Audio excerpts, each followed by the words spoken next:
They are doing very, very badly indeed. Good morning, everybody. Good morning. The bad weather puts off left-wing protesters, but not, I see, the farming community. And you're going to go and give them hell in Westminster today, are you not? Because the MPs need to listen. Now look, I have believed right from the very start that provided this campaign was sustained and was taking place all over the country, I actually think there are some wins that we can get from this. Why? Well, normally, governments with big parliamentary majorities can do what the hell they like. This government has a big parliamentary majority, but 7 months in, how well's it going? They are doing very, very badly indeed, and they're scared out of their lives.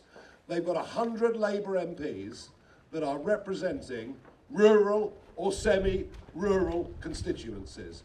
And from what I can see, Joe Public is getting behind the concept that the family farm should not be driven out of existence. So politically, I think we can win this. And what's really exciting is other groups are getting on board too. Because this IHT, it isn't just the farms that it hits, it's family businesses as well.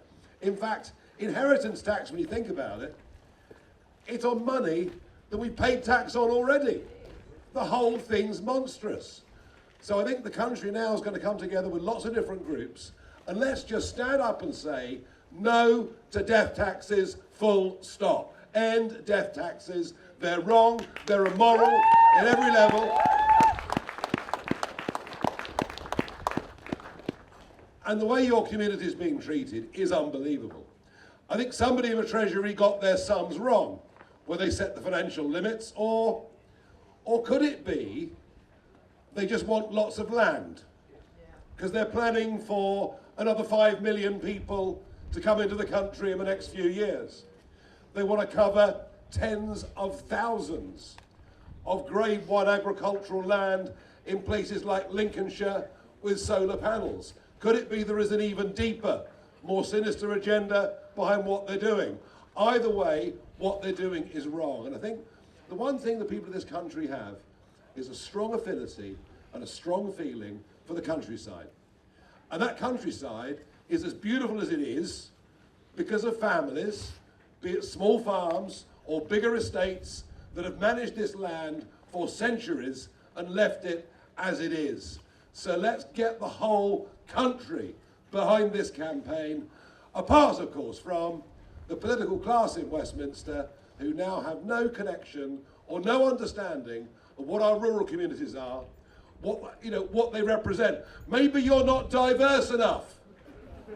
Maybe that's what it is. Although I think, as we can see, and Alan mentioned it, DEI is dying in America, and very soon it's going to die here too. And we'll start judging people on who they are, not what they are. And wouldn't that be a huge improvement? So I promise that I will go on with my colleagues, backing your campaigns here and around the country.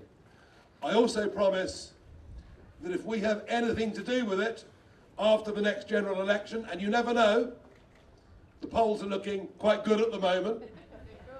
If we have anything to do with it after the next election, if this has been done to your community, I promise you, we will reverse it. And I make that a promise to you. So look, let's keep fighting. Let's keep the pressure up here and right around the country. And by the way, you've all been behaving impeccably. I know some think more radical action is planned for, but remember, we're not French. All right? They might set fire to things. That might be their culture. It's not our culture. And I would urge all of you, despite how much you've got on the line, despite how distressing this is, and I know in Clacton itself, I've met farming families in tears because they so desperately want to hand this on to the next generations. But please, keep doing it the way you're doing it.